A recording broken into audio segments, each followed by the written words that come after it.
ব্যাস বাক্যসহ সমাস নির্ণয়। আমরা দেখব কিভাবে প্রদত্ত শব্দ থেকে ব্যাস বাক্য নির্ণয় করা যায় এবং ব্যাস বাক্য নির্ণয়ের পর সেটা কোন সমাস হয়। প্রদত্ত শব্দ প্রথমে বলছে হা ভাত, তাহলে হা মানে উপসর্গ দিয়ে, তার মানে এটা হচ্ছে ভাতের অভাব, হা ভাত, এটা হচ্ছে অব্যয়ীভাব সমাস।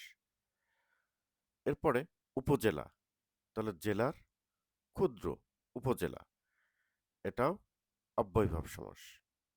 এবারে উচ্ছৃঙ্খলা বা উচ্ছৃঙ্খল, তাহলে শৃঙ্খলার অভাব, এটাও অব্যয়ীভাব সমাস। আকণ্ঠ, কণ্ঠ পর্যন্ত, অব্যয়ীভাব সমাস। প্রগতি, প্রগতি মানে মানে প্রকৃষ্ট, তাহলে প্রগতি মানে প্রকৃষ্ট গতি, এটা হচ্ছে অব্যয়ীভাব সমাস। সরি, এটা প্রাদি সমাস হবে। প্র থাকলে সেটা হয় প্রাদি। যথারীতি, তাহলে রীতিকে অতিক্রম না করে, এটা হচ্ছে অব্যয়ীভাব। এরপরে উপকূল, তাহলে হবে কুলের সমীপে, এটা হচ্ছে অব্যয়ীভাব সমাস। বেকার, এটা হচ্ছে মানে উপসর্গ দিয়ে থাকলেই ম্যাক্সিমাম কি হয়, অব্যয়ীভাব সমাস হয়, তাহলে কারের অভাব, বেকার, অব্যয়ীভাব সমাস। তিমির বিদারী, তার মানে তিমির বিদার করে যে, এটা হচ্ছে উপপদ তৎপুরুষ। এরপরে কুম্ভকার, কুম্ভ করে যে, কুম্ভকার, এটা হচ্ছে উপপদ তৎপুরুষ। প্রিয়ংবদা মানে প্রিয় কথা বা প্রিয়ম কথা বা প্রিয় কথা বলে যে, এটা উপপদ তৎপুরুষ। মৃগনয়না মানে মৃগের ন্যায় নয়নচার, এটা বহুব্রীহি সমাস। এরপরে পঙ্কজ, পঙ্কে জন্মে যা, পঙ্কজ, এটা হচ্ছে উপপদ তৎপুরুষ।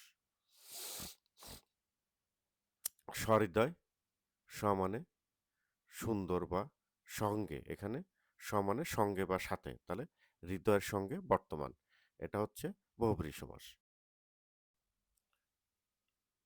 এরপরে কুসুম কোমল, তাহলে কুসুমের ন্যায় কোমল, কুসুম কোমল, এটা হচ্ছে উপমান কর্মধারায়।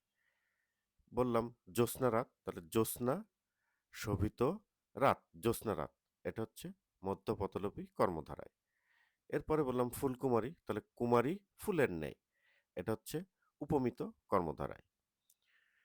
গোলাপ ফুল, গোলাপ নামক ফুল, এটা হচ্ছে মধ্যপদলোপী কর্মধারায়।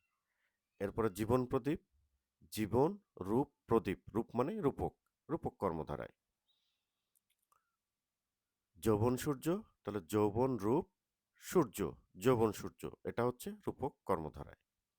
বললাম বিষাদ সিন্ধু, তাহলে বিষাদ রূপ সিন্ধু, বিষাদ সিন্ধু, এটা রূপক কর্মধারায়। বললাম দিল দরিয়া, তাহলে দিল রূপ দরিয়া, দিল দরিয়া, এটা রূপক কর্মধারায়। বললাম পদ্ম পাখি, তাহলে আখি পদ্মের ন্যায়, এটা উপমিত কর্মধারায়। বললাম জয় মুকুট, তাহলে জয় সূচক মুকুট, জয় মুকুট, এটা হচ্ছে মধ্যপতলোপী কর্মধারায়। বললাম পলান্ন, তাহলে পল মিশ্রিত অন্ন, পলান্ন, এটা হচ্ছে মধ্যপতলোপী কর্মধারায়। বললাম ধর্মঘট, ধর্ম রক্ষার্থে ঘট, এটাও মধ্যপতলোপী কর্মধারায়। আয়কর, আয়ের উপর কর বা আয়ের উপর ধার্জিত কর, আয়কর, এটা হচ্ছে মধ্যপতলোপী কর্মধারায়। বললাম কচু কাটা, তাহলে কচুর ন্যায় বা কচুর মতো কাটা, মতর না কচুর মতো কাটা, এখানে রটা ভুল আসছে, র হবে না, কচুর মতো কাটা বা কচুর ন্যায় কাটা, এটা হচ্ছে উপমান কর্মধারায়। সপ্তর্ষি, সপ্তঋষির সমাহার, এটা হচ্ছে দ্বিগু সমাস। এরপরে বললাম সেতার, সে বা ৩ তারের সমাহার সেতার, এটা দ্বিগু সমাস। বললাম শতাব্দী, শত অব্দের সমাহার, এটা দ্বিগু সমাস। বললাম পঞ্চবটী, তাহলে পঞ্চবটের সমাহার, এটা দ্বিগু সমাস।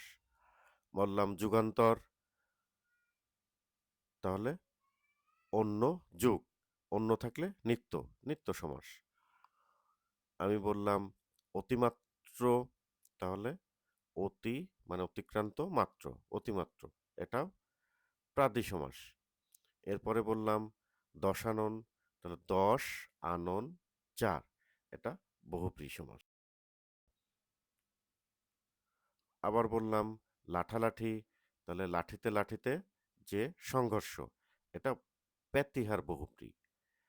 বিনা পানি, বিনা পানিতে যার, এটা বহুব্রী সমাস। বললাম দেশবন্ধু, তাহলে দেশের বন্ধু, এটা তৎপুরুষ, কি তৎপুরুষ, ষষ্ঠী তৎপুরুষ। গল্পপ্রেমিক, গল্পের প্রেমিক, এটা ষষ্ঠী তৎপুরুষ। বললাম পৃষ্ঠ প্রদর্শন, তাহলে কাকে, পৃষ্ঠকে, তাহলে পৃষ্ঠকে প্রদর্শন, কি আছে মানে দ্বিতীয়া তৎপুরুষ। বললাম রক্ত নদী, তার মানে রক্তের নদী, ষষ্ঠী তৎপুরুষ। বললাম হিতাহিত, তাহলে হিত ও অহিত দ্বন্দ্ব সমাস। এরপরে কুশীলব, তাহলে কুশ ও লব, কুশীলব দ্বন্দ্ব সমাস। বললাম ছায়া শীতল, ছায়া দ্বারা শীতল, দ্বারা দিয়া কর্তৃক, তৃতীয়া তৎপুরুষ। বললাম তেপান্তর, তাহলে তে প্রান্তরের সমাহার, এটা হচ্ছে দ্বিগু সমাস। আবার বললাম প্রাণ ভয়, তার মানে প্রাণ যাওয়ার ভয়, প্রাণ ভয়, মধ্যপদলোপী কর্মধারায়। অনাশ্রিত, নয় আশ্রিত, নয়ীয় তৎপুরুষ। অনতিবৃহৎ, নয় অতি বৃহৎ, এটা নয়ীয় তৎপুরুষ। বললাম পকেটমার, পকেট মারে যে, এটা উপপদ তৎপুরুষ।